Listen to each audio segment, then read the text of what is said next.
Unfortunately, all the areas here just to the south of where Hurricane Milton made landfall, that's going to be the most impacted by storm surge, and that's what you're looking at on the screen right here. This is one of those neighborhoods in Nokomis, and it's flooded. Probably surge here got around 5.5, 6 feet, and so you can imagine what that's doing to the homes that you're seeing in the distance.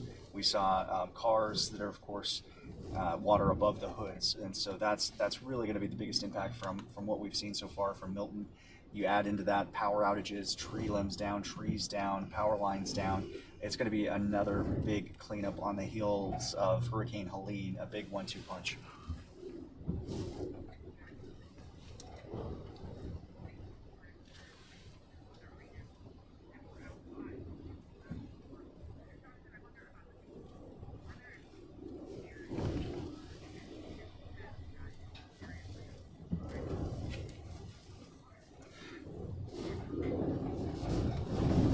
So two things really helped in a strange way. If you look at it, you got to look on the positive side of things, and that was Hurricane Helene, which brought in storm surge that this area nobody alive had ever seen before.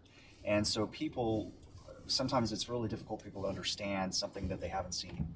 And so it's so fresh in people's minds that then you hear about Hurricane Milton coming, and then it goes all the way up to Category 5, and that really motivated folks to get out 2 or 3 days ahead of time. You saw the mass exodus where, I mean, roads, Interstates 75, 275, everywhere north and east out of the Tampa Bay area was just jam-packed. It was bumper to bumper for hours and hours and hours. So that just showed the motivation that people had. And I don't know if that would have been necessarily the case if we hadn't have had Helene before then. This is my home, so I understand how people kind of think around here.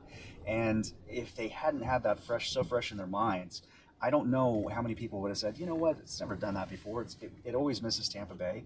And so they likely would have stayed. But in this case, it's been a ghost town. It's been a ghost town in the Tampa Bay area for 2 days.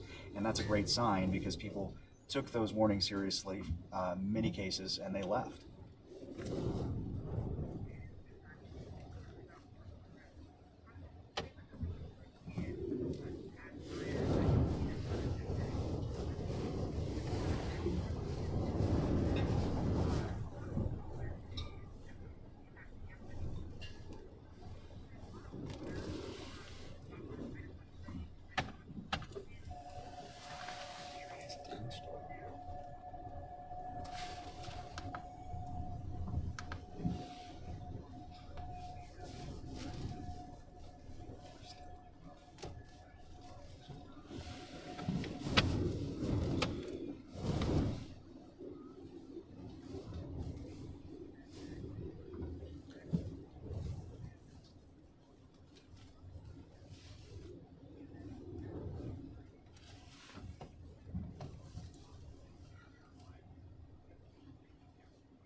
That's what it appears to be. We can't quite get all the way in. This is on the road out towards Nokomis Beach, the public beach there.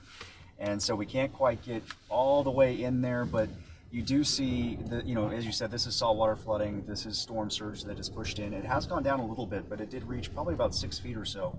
And so you see a lot of the homes that were flooded out during Hurricane Helene. You see the debris piles outside of the house. You can see just on the right side of the screen right there.